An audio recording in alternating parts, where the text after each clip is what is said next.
দেখাবো selection tools. আমরা যে কোনো কিছু করি না কেন অবশ্যই সিলেকশন টুলসে আমাদেরকে যেতে হবে। এটা আমরা ফটোশপে যেটা নাম জেনেছি মুভ টুল, সেটাকেই বলা হচ্ছে সিলেকশন টুলস। আসলে মুভ টুল আর সিলেকশন টুলস দুইটার মধ্যে পার্থক্য কি? যদিও ইলাস্ট্রেটরে কোনো মুভ টুল নেই, শুধুমাত্র সিলেকশন টুলস রয়েছে, বাট আমি বলেছি যে ফটোশপে এটাকে নাম বলা হয়েছে মুভ টুল আর এখানে বলা হচ্ছে সিলেকশন টুলস। আসলে আমরা একটু দেখি, যখন আমরা ফটোশপে কাজ করেছি তখন এই সিলেকশন টুলস বা মুভ টুল আমরা সিলেক্ট করা অবস্থায় কোনো একটা অবজেক্ট বা কোনো একটা শেপ আমরা কিন্তু সরাতে পেরেছি, এভাবে আমরা কোনো একটা কিছু সরাতে পেরেছি। এখন বিষয় হচ্ছে এটার নাম তাহলে তো মুভ টুল হওয়া উচিত ছিল, বাট এটার নাম মুভ টুল না হয়ে কেন সিলেকশন টুলস হচ্ছে ইলাস্ট্রেটরে? আসলে ইলাস্ট্রেটরে কিন্তু এই টুলসের মাধ্যমে আমরা এইভাবে সিলেক্টও করতে পারি। সিলেক্ট করে আমরা কিন্তু সেগুলো কিন্তু যে কোনো জায়গায় সরাতে পারি, যে কোনো কিছু কালার যে কোনো কিছু করতে পারি সেটা দিয়ে। ওকে, এই জন্য এটাকে সিলেকশন টুলস বলা হচ্ছে। জাস্ট মুভ টুলের কাজ, মুভের কাজ করছে পরে, বাট প্রথমে যেটা করছে এটা হচ্ছে সিলেক্টের কাজ করছে। আর ফটোশপে কিন্তু আমরা যখন এই মুভ টুল যখন ইউজ করেছি সেটাতে কিন্তু আমরা কখনোই এইভাবে সিলেক্ট করতে পারিনি, আমরা কখনোই সিলেক্ট করতে পারিনি। জাস্ট আমরা কোনো একটা শেপকে আমরা জাস্ট শেপ ইমেজ এগুলোকে আমরা সরাতে পেরেছি, এই জন্যই বলা হচ্ছে এটাকে সিলেকশন টুলস। আমরা দেখতে পাচ্ছি সিলেকশন টুলসের শর্টকাট হচ্ছে ভি।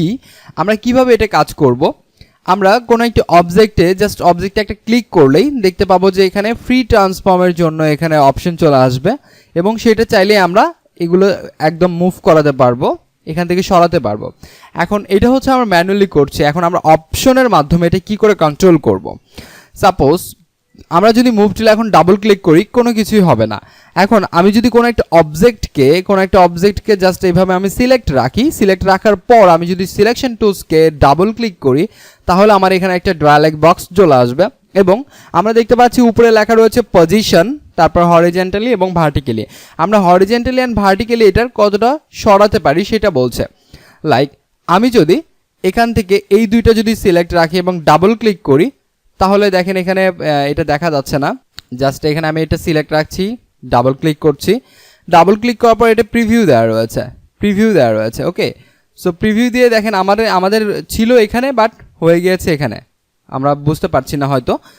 আমি বোঝার জন্য জাস্ট এগুলো সবগুলো ডিলিট করে ফেলছি, ডিলিট করে শুধুমাত্র এই একটা রাখছি, ডিলিট করে আমরা শুধুমাত্র একটা রাখবো। একটু বড় করে দিই, আমি একটু জাস্ট মাইনাস করে দিই। ওকে, এবার আমি জাস্ট এখানে ডাবল ক্লিক করছি, ডাবল ক্লিক করার প্রিভিউ দিচ্ছি। দেখেন প্রিভিউ দিলে আপনি দেখতে পারবেন যে আসলে বর্তমান কোথায় আছে এবং কোথায় যাবে। আপনি যদি ওকে প্রেস করেন কোথায় যাবে। আচ্ছা, এখান থেকে আমরা হরিজন্টালি কতটা সরাবো সেখান থেকে আমরা দেখেন এখান থেকে জাস্ট আমরা ভ্যালুটা বাড়িয়ে দিচ্ছি, কমিয়ে দিচ্ছি, আমার এটা কিন্তু সরে যাচ্ছে। আমরা জাস্ট এটা ভার্টিক্যালি যদি করি ভার্টিক্যালি এটা চলে যাচ্ছে। ওকে, আপনি কত ডিগ্রি অ্যাঙ্গেলে করবেন সেটা আপনি ডিগ্রি দিতে পারেন। ওকে, এগুলো আমরা এখান থেকে দিতে পারি। এখন নিচে অপশন রয়েছে তিনটা, একটা কপি, ওকে এবং ক্যান্সেল।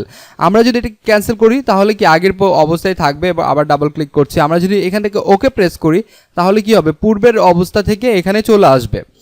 এবং আরেকটা এখানে অপশন ছিল সেটা হচ্ছে কপি। জাস্ট আমরা যদি কপি দেই তাহলে একটা তো ছিলই, জাস্ট আরেকটা কপি হয়ে যাবে। এটাই হচ্ছে সিলেকশন টুলসের কাজ। আমরা এইভাবে যে কোনো অবজেক্টকে এইভাবে আমরা সিলেক্ট করতে পারি, যে কোনো অবজেক্টকে আমরা সরাতে পারি এইভাবে। সো এই ছিল আজকে টিউটোরিয়ালসে, সবাইকে অসংখ্য ধন্যবাদ। আসসালামু আলাইকুম।